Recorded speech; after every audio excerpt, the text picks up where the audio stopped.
I first learned from about Mike Watson and Sumatera. I started actually seeing his signs in Bountiful and Ogden, and then started looking in LoopNet, saw him, made a phone call to their office, talked to them briefly, nothing really came of it, and then we called and talked to, about a year later, talked to Mike, and that's when we very first met Mike, was in person. We saw Mike having deals. He was very personable, you could say, from anything that we've seen online, from everything that we were reading. Everything about the company seemed very, like he was a very personable person that we could actually have a conversation with, versus this huge conglomerate development company that he's not reachable, I guess you could say.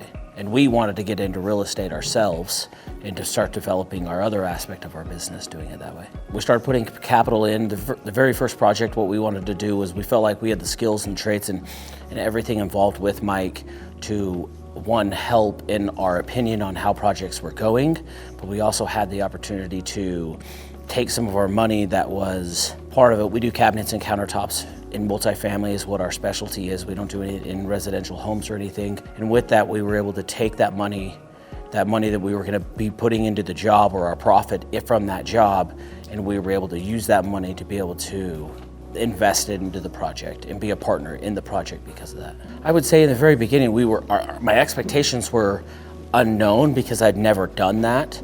But as in meeting Mike and the professionalism, we meet with developers of all sorts. We work with developers. We help them develop their projects from the cabinets and countertop aspect of it, and working with them, and then going through Mike's process where working on the deal, and Mike committed to us to doing, like the Aubrey was the first project that we did. And with doing that first deal, he didn't go and say, hey, give me my money, give my money and just disappear and I'll get you a return. Mike said, hey, follow my process, follow this, what we're gonna do. I'll be involved, you'll be involved the entire way. Our process, we still haven't, I think it was like 60 days before we have to actually put the money up. So we would go to meetings, Mike put us on all the emails, we would go through the entire process of that. Then it was, hey, we're gonna be closing on the land. We closed on the land, and then immediately we were meeting with contractors with Mike. Mike was asking our opinion. We were working on it together to find the best process from our opinion, and it wasn't like Mike was like my way or the highway. It was very, I guess we were a team, we were part of the team, and we worked together to fulfill what we all wanted, was to make money and to sell a project. So the original pro forma that we received, there were some things that, like, in the process, we originally saw the land was $560,000 for the Aubrey. There was going to be additional costs. The additional costs, it basically showed that we were going to put $560 in and make $560 back.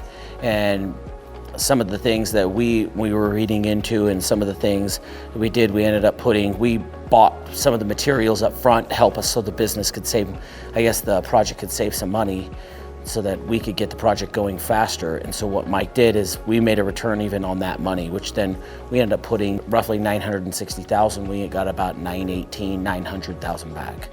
So almost 100%, a little less than 100% of the money in 9 months. So from when the day we put up the money. So it was probably about, we put the money in November and we sold the project. We ended up we put the money up, it was about 9 months is when we actually put up the money. The process was about 11 months, but before he ever asked of the money and giving him any money, it was 9 months once we gave our capital up to getting it back.